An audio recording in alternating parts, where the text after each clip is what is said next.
সংগঠন ছাত্রলীগের সভাপতি জনাব সাদ্দাম হোসেন, আপনাকেও আমাদের অনুষ্ঠানে স্বাগত জানাই। আপনি আপনার ব্যস্ততার মধ্যে আমাদেরকে সময় দিয়েছেন, সেজন্য আপনাকে অনেক ধন্যবাদ। আমাদের সঙ্গে আরো রয়েছেন গণ অধিকার পরিষদের সদস্য সচিব জনাব নুরুল হক নূর। আপনার কে স্বাগত জানাই, আপনি সময় করে আমাদের অনুষ্ঠানে যোগ দিয়েছেন। ছাত্রলীগ এখন একটা নিষিদ্ধ সংগঠন, এবং এই নিষিদ্ধ সংগঠন বা একটা সন্ত্রাসী সংগঠন হিসাবে তাদের একটা নিষিদ্ধ করার ক্ষেত্রে একটা জনমত তৈরি হয়েছিল।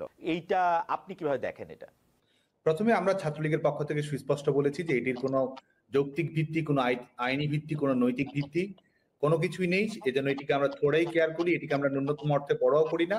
এবং সত্যিকার অর্থে যারা পাকিস্তান সামরিক বাহিনী মুক্তিযুদ্ধ চলাকালীন সময় বাংলাদেশ আওয়ামী লীগ সহ আমাদের বাংলাদেশ ছাত্রলীগের উপর নিষেধাজ্ঞা দিয়েছিল, তো যারা সামরিক স্বৈরশাসক, যারা বাংলাদেশের জনগণের উপর যারা জবরদখল করে কুক্ষিগত ক্ষমতা চাপিয়ে দিয়েছে, তারা যখন আমাদেরকে নিষিদ্ধ করে, আমরা মনে করি এই নিষিদ্ধ বাংলাদেশ ছাত্রলীগের জন্য ব্যাজ অব অনার, এটি আমাদের জন্য সম্মানের। এবং তারা মূলত এটি করেছে, তারা যেটি রিসেট বাটন, যেটি তারা বলেছে যে তারা আমাদের মুক্তিযুদ্ধের অঙ্গীকার, গণতান্ত্রিক অঙ্গীকার সবকিছুকে ধূলিসাৎ করে দিয়ে যেন নতুন করে 24 সালে বাংলাদেশের ইতিহাসের যাত্রা শুরু হচ্ছে, সেটি যে করতে যাচ্ছে, সেই রিসেট বাটন বাস্তবায়ন করার একটি প্রারম্ভিক লক্ষ্য হিসেবে তারা বাংলাদেশ ছাত্রলীগের উপর নিষেধাজ্ঞা জারি করেছে। এবং আরেকটি বিষয় মনে করি, সেটা হচ্ছে তারা যে আমাদের তারা তো প্রথম কথা হচ্ছে তাদের তো জনগণের ম্যান্ডেট নেই, তারা অগণতান্ত্রিক, অবৈধ এবং অসাংবিধানিক। এই অগণতান্ত্রিক শাসন ব্যবস্থার নিরাপত্তা নিশ্চিত করার জন্য তারা বাংলাদেশ ছাত্রলীগের উপর নিষেধাজ্ঞা আরোপ করেছে। এবং আরেকটি বিষয়, এই গণহত্যা, এই যে বিষয়গুলো উঠতে বসতে তারা সবসময় বলছে এই যে হত্যাকাণ্ডগুলো ঘটেছে, এবং আমরা যেটি মনে করি, একটি হচ্ছে যে এটি ফৌজদারি অপরাধ, এটি আইনানুগ তদন্তের বিষয়। কিন্তু আমরা যেটি মনে করি সেটা হচ্ছে যে এটি সুস্পষ্টভাবে এই হত্যাকাণ্ডগুলোর সঙ্গে যারা সম্পৃক্ত রয়েছে তারাই আজকে ক্ষমতাসীন রয়েছে, সেই দায়টি আড়াল করার জন্য তারা বাংলাদেশ ছাত্রলীগের উপর এই নিষেধাজ্ঞার এই অশুভ অস্ত্রটি প্রয়োগ করেছে বলে মনে করি। যে আকাঙ্ক্ষা নিয়ে আন্দোলন করে শেখ হাসিনার পতন ঘটানো হয়েছে, এবং যে আন্দোলনে আসলে সবাই অংশগ্রহণ করেছে, কারণ এই সরকারের পতন, সেই আকাঙ্ক্ষা পূরণে ডক্টর ইউনূসের সরকার, আমরা এটাকে ডক্টর ইউনূসের সরকার বলবো না বৈষম্য বিরোধী ছাত্র আন্দোলনের সরকার বলবো আমি জানি না, কারণ তাদেরই দেখা যাচ্ছে, ডক্টর ইউনূসও বলছেন যে তারাই তাকে চাকরি দিয়েছেন। আপনি কত নম্বর দিবেন? এই সরকার কিন্তু সেটির দালিলিক প্রমাণই রেখেছে। এক হচ্ছে সংবিধান নিয়ে তাদের যে বক্তব্য, আমরা ইতিমধ্যে শুনেছি, রাজনৈতিক মতামতের পার্থক্য থাকতে পারে, গণতান্ত্রিক দুর্বলতা, ত্রুটি বিচ্যুতি নিয়ে আলাপ আলোচনা হতে পারে, আমাদেরও ত্রুটি বিচ্যুতি ভুলভ্রান্তি থাকতে পারে, সব বিষয় নিয়ে খোলামেলা আলোচনাকে আমরা স্বাগত জানাই।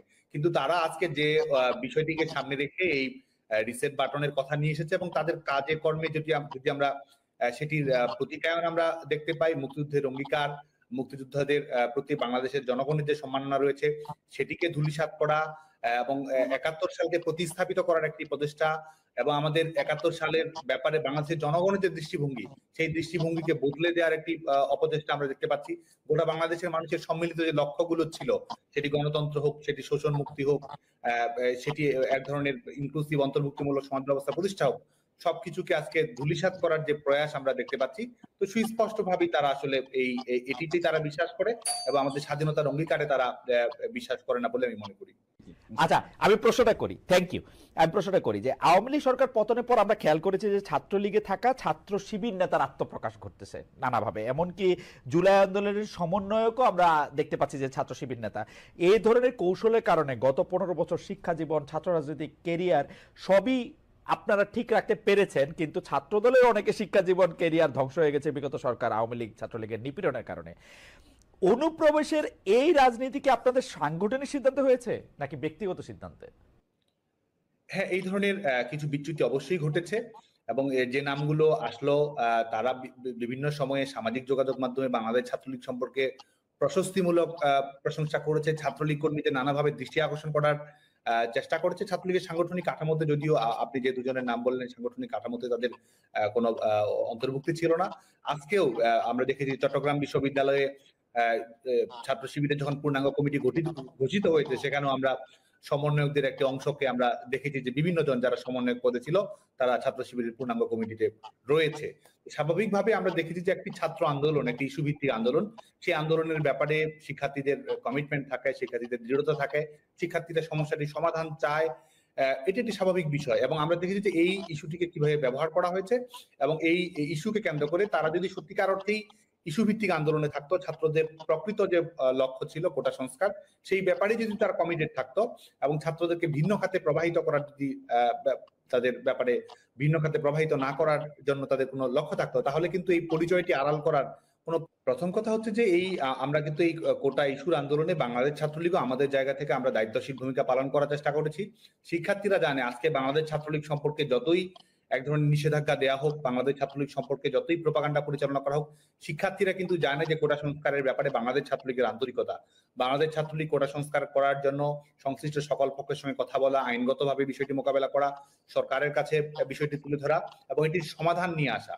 বাংলাদেশ ছাত্রলীগ এটির মধ্যেই সীমাবদ্ধ ছিল। কিন্তু আমরা যেটি দেখতে পেয়েছি যা এবং আজকে যে যারা স্বীকারোক্তি দিচ্ছে, আজকে তারা বলছে সশস্ত্র বিপ্লবের জন্য প্রস্তুত ছিল, তারা বলছে তারা এই পুলিশ হত্যা করা, শিক্ষার্থীদের হত্যা করা, এই ধরনের সেন্সিটিভ কিলিং গুলো না হলে তারা এই ধরনের পরিস্থিতি তৈরি করতে পারতো না, এগুলো তারা বলছে। আর আমরা বাংলাদেশ ছাত্রলীগের, কিংবা শুধু বাংলাদেশ ছাত্রলীগ নয়, আমরা যদি বাংলাদেশের ছাত্র রাজনীতি সম্পর্কে যদি আমরা একেবারে বিশদভাবে খেয়াল রাখি, তাহলে দেখবো যে এই যে ইন্ট্রেন্স ইন ডিসগাইজ, এক ধরনের অনুপ্রবেশের মাধ্যমে ছদ্মবেশ, এক ধরনের ভিন্ন রূপ ধারণ করে অনুপ্রবেশ ঘটানো, এটি বাংলাদেশ ছাত্রলীগ এটির শিকার হয়েছে। অন্যান্য প্রগতিশীল ছাত্র সংগঠনগুলোর অভ্যন্তরেও কিন্তু এই ধরনের মৌলবাদী সংগঠনগুলোর অনুপ্রবেশ ঘটেছে। শুধু তাই নয়, সামাজিক সাংস্কৃতিক সংগঠনগুলো, বিভিন্ন সমিতিগুলো, এগুলোতেও কিন্তু এই এদের অনুপ্রবেশকে আমরা দেখেছি। জনাব নুরুল হক নুরের কাছে জানতে চাইবো যে গত ৬-৭ বছরের হিসাব করলে একক হিসাবে ছাত্রলীগের হাতে মার খেয়েছেন সবচেয়ে বেশি আপনি। ৬-৭ বছর তাদের নিগ্রহের শিকার হয়েছেন, জীবনের ঝুঁকির মধ্যে পড়েছেন। যারা আপনাকে বিভিন্ন সময় মেরে ফেলতে চেয়েছে, সে ছাত্রলীগ এখন একটা নিষিদ্ধ সংগঠন, এবং এই নিষিদ্ধ সংগঠন বা একটা সন্ত্রাসী সংগঠন হিসাবে তাদের একটা নিষিদ্ধ করার ক্ষেত্রে একটা জনমত তৈরি হয়েছিল। এই নিষিদ্ধের দাবির পক্ষে আপনিও ছিলেন কিনা জনাব নুরুল হক নুর? এখন এখানে গণ অভ্যুত্থানের পরে গণমানুষের এতটা এই আওয়ামী লীগ এবং তার অঙ্গ সংগঠন ছাত্রলীগ, যুবলীগ সহ এই ফ্যাসিবাদের দোসর, তাদের প্রতি ঘৃণা তৈরি হয়েছে, মানুষ আসলে তাদের নামটাও শুনতে চায় না। তো যার ফলে আমরা লক্ষ্য করেছি যে আমাদের নেতাকর্মী সহ বড় একটা অংশের মানুষ, বিভিন্ন রাজনৈতিক দল, তারা বলছে যে যেখানে জার্মানি কিংবা ইটালির মতো দেশে ফ্যাসিবাদের কারণে মুসোলিনির পার্টি কিংবা হিটলারের নাৎসি পার্টি নিষিদ্ধ হয়েছে, সেখানে বাংলাদেশে আওয়ামী লীগ এবং আওয়ামী লীগের যে সবচেয়ে সন্ত্রাসী সংগঠন এবং হাতুড়ি হেলমেট বাহিনীর যারা তাণ্ডব চালিয়েছিল এই আন্দোলন সহ গত ১.৫ দশকে, সেখানে ছাত্রলীগ এবং যুবলীগ ছিল অগ্রণী ভূমিকায়। তাদেরকে নিষিদ্ধ করার একটা ব্যাপক জন দাবি তৈরি হয়েছে বা দাবি উঠেছে। সেইখানে আমরা যেহেতু রাজনীতি করি, একটা উদীয়মান রাজনৈতিক দলের প্রতিনিধিত্ব করি, কাজে আসলে ওই আপনি যেটা বলছেন, আমরা রাজনৈতিক দল হিসেবে অবশ্যই আমরা সকলের প্রতি সহনশীল, সংখ্যাগরিষ্ঠ মানুষের স্বার্থ চাহিদার পাশাপাশি সংখ্যালঘু মানুষেরও নিরাপত্তা, তাদের স্বার্থ দেখাও রাজনৈতিক দল হিসেবে এবং দেশের একজন সচেতন নাগরিক হিসেবে আমাদের দায়িত্ব এবং কর্তব্য। এই রাজনৈতিক দল সহ বিভিন্ন মানুষের যে দাবিটা উঠেছে যে আওয়ামী লীগ এবং ছাত্রলীগ, যুবলীগকে নিষিদ্ধ করা, আমরা যদি তার বাইরে আসলে অবস্থান নেই, সেক্ষেত্রে আমরা কিন্তু রাজনৈতিক দল হিসেবে জনমত হারাবো এবং বর্তমান সময়ের প্রাসঙ্গিকতা হারাবো। কাজে আমাদের কিন্তু এই জনগণের দাবির সাথে থাকতে হচ্ছে এবং ছাত্রলীগকে তো ইতিমধ্যেই নিষিদ্ধ করেছে। তবে আমার ব্যক্তিগত মতামত হচ্ছে যে ওই শেখ হাসিনা বা আওয়ামী লীগ যে প্রক্রিয়ায় আপনার একটা প্রজ্ঞাপন জারি করে নিষিদ্ধ করেছে, আমি মনে করি সেই প্রক্রিয়ায় না গিয়ে বরঞ্চ তাদের বিরুদ্ধে বিভিন্ন ধরনের শুনানি, তাদের অপকর্ম, যে ছাত্রলীগকে কেন নিষিদ্ধ করা প্রয়োজন, গত ১৫ বছরে যে ছাত্রলীগের অপকর্ম, সেগুলো তুলে ধরলে ছাত্রলীগকে ১০০ বছর এমনি নিষিদ্ধ করা যায়। কিংবা আওয়ামী লীগের যে অপকর্ম, কিন্তু জনাব নূর, প্রক্রিয়ায় করাটা বোধহয় উত্তম সিদ্ধান্ত। কিন্তু জনাব নূর, প্রজ্ঞাপন করে যদি নিষেধই না করা হবে, তাহলে এই সরকার বা এই সরকারের লোকেরা এত সেনসিটিভ কেন ওই অঞ্চল, ওই পক্ষের কোনো একটা কথা শুনতে? যেমন ধরেন, আমি আমার উদাহরণ দিই। গতকাল আমি ছাত্রলীগের, নিষিদ্ধ ঘোষিত ছাত্রলীগের সভাপতি সাদ্দাম হোসেনকে ডাকলাম। এই সরকারের লোকজনের মনে হইল ও আয়সা একটা তথ্য দিবে, ও আয়সা একটা কথা বলবে, তারা পুরো পৃথিবী ঘুরে যাবে।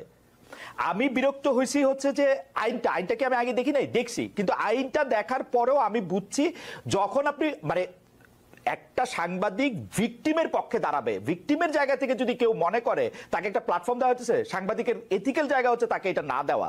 হাউএভার তারা কিন্তু কারো কথাই শুনবে না, কারো কথাই জায়গা দিবে না, তাহলে তারা এটা কেমনে করবে? মানে আমি আপনার সাথে কিন্তু 100% একমত। ছাত্রলীগ 15 জুলাই থেকে এই 5 আগস্ট পর্যন্ত কিন্তু না, গত 15 বছরে যা করছে ওদের 100 বার 100টা বিষয়ে 100 রকম শুনানি হওয়া উচিত। তাদেরকে জিজ্ঞেস করা উচিত তারা কখন কোথায় কিভাবে করছে। সাদ্দাম হোসেনকে জানতে চাওয়া উচিত যে 5 আগস্ট সে কোথায় ছিল, কেমনে পালাইলো, এটা জানতে চাওয়া উচিত সাদ্দাম হোসেনের কাছে। সেইটা আমি ট্রাই করছিলাম, কিন্তু ওনারা এটা পছন্দ করলো না। আপনারা এটা পছন্দ করলেন, এটা কেন, কারণটা কি? না না, আমি ব্যক্তিগতভাবে এতটা অসহিষ্ণু না। মানুষকে কথা বলতে দিতে হবে। আমাকে যারা পছন্দ করে না তারাও তো আমাকে অনেক সমালোচনা করে, অনেক কথা বলে, সেটা শোনার প্রয়োজন। এবং আমি আপনার প্রোগ্রামটা মনে করি হওয়া দরকার ছিল এই কারণে। এটা হচ্ছে আর একটা প্রবলেম হচ্ছে কি, এখন সোশ্যাল মিডিয়া এত জনমত হচ্ছে, লাইক হচ্ছে, দ্রুত শিফট হচ্ছে, এবং মানুষ ছোটখাটো ইস্যু এবং এতটা বিভ্রান্তি বা জনমত গঠন করার একটা সহজ পদ্ধতি তৈরি হয়ে গেছে মব জাস্টিসের মতো, যার ফলে অনেকে ওই যে বলছেন এখন আপনার মতো সাংবাদিক আপনার হিসাব করতে হয় যে আমি অমুককে ডাকলে পাবলিক আমাকে গালি দিবে কিনা, কি বলবে কিনা। না, আমি কেয়ার করি না পাবলিকের গালি, আমি কেয়ার করি না। নূর, পাবলিকের গালি আপনি কেয়ার করেন, আপনি খেয়াল করেন। নূর, পাবলিকের গালি আমি কেয়ার করি না, আপনি খেয়াল করে দেখেন 50টা জায়গা থেকে 50টা মামলা হবে এই আওয়ামী লীগের বানানো একটা ল দেয়া 50টা জায়গা থেকে। তো এই হ্যারাসমেন্টটা বাংলাদেশে আমার অপারেশন আছে, আমি আমেরিকায় রেজিস্টার্ড হইতে পারি, বাংলাদেশে আমার অপারেশন আছে, সেখানে আমার রেজিস্টার্ড হইতে হবে। তো সেগুলো আমি কেন এই হ্যারাসমেন্টটা নিব? না, এটা এখন সেরকম এখন হইতো কিনা এটা তো আমরা জানি না, আপনিও জানেন না, কারণ এখন তো ওই আগের পলিটিক্যাল গভর্নমেন্টের মতো একেবারেই কোনো পলিটিক্যাল গভর্নমেন্ট না। দ্বিতীয়ত আমরা এই আপনি মামলার কথাটা যেহেতু তুলেছেন, যখন আপনার কিছু সাংবাদিক আসলে যারা সরাসরি ইনভলভ না এই গণহত্যায় কিংবা ঘটনায় সুনির্দিষ্টভাবে, তাদের বিষয়ে আমরা কথা বলেছিলাম। কিছু ব্যবসায়ীকে মামলায় অন্তর্ভুক্ত করেছে। আমরা এরকমও শুনেছি যে সেই ব্যবসায়ীর কাছে মামলার এজাহার নিয়ে গেছে যে আপনাকে মামলার আসামি করা হবে, না হলে টাকা দিতে হবে আমাদেরকে 2 কোটি 5 কোটি। তো এখন এই মামলা নিয়ে কিছু লোক ব্যবসা করেছে, এবং এমনও শুনেছি যে যারা আপনার হত্যাকাণ্ডের শিকার হয়েছে সেই পরিবারকে কিছু সহযোগিতা দিয়ে আপনার সাদা কাগজে তারা স্বাক্ষর নিয়ে এসেছে এবং এজাহারটা মনমতো সাজিয়েছে। যাদেরকে মনে হয়েছে ও মক্কে মামলায় দিলে পয়সাপাতি উঠানো যাবে বা একটা ব্যবসা করা যাবে, সেই সমস্ত লোককে মামলায় জড়ানো হয়েছে। এরকমের কিছু ঘটনা যখন আমাদের কাছে এসেছে, আমি সরাসরি আইজিপি এবং হোম অ্যাডভাইজার সহ বিভিন্ন জনের সাথে কথা বলেছি, তখন তারা পরিষ্কারভাবেই বলেছে যে যেহেতু একটা অস্বাভাবিক পরিস্থিতি, কে কোথা থেকে মামলা করছে, কার বিরুদ্ধে কি মামলা করছে, আমরা তো সবকিছু এত ডিটেইলস জানার সুযোগ হচ্ছে না। আবার অনেক জায়গায় মামলা না নিলে সেখানে থানা ঘেরাও করা হচ্ছে, আর একটা উত্তেজিত পরিস্থিতি তৈরি করা হচ্ছে। কাজেই গ্রেপ্তার করলে যাচাই বাছাই করেই গ্রেপ্তার করা হবে। তো সেই ক্ষেত্রে এইটা আমি আপনার সাথে ওইখানে আপনার কথাটার আর কি উত্তর দিচ্ছি যে আগের মতো যে 64 জেলা আপনি কথা বললেই মামলা হবে, এইটা আমি ব্যক্তিগতভাবে মনে করি না। কারণ আপনার অনেক অপোজিশন লেভেলেও আপনার অ্যাকসেপ্টেন্স আছে, ধরেন এর আগে যারা গভর্নমেন্ট ছিল তাদের লেভেলেও নূর, আমার কথাই হইতেছে না। নূর, আমার কথাই হইতেছে না। নূর, আমি বলি এটা পার্সোনাল, সেটা তো আমরা দেখেছি। নূর, পার্সোনাল ঘটনাকে কেন্দ্র করে তো মানুষকে জাস্টিফাই করার সুযোগ নাই যে সে একটা অন্যায় করে ফেলছে, যা সে ফেসিবাদের দোষর হয়ে যাচ্ছে। এই যে আপনার একটা ট্যাগিং প্রবণতা, এটা এখনো আছে, এটা খুব দুঃখজনক।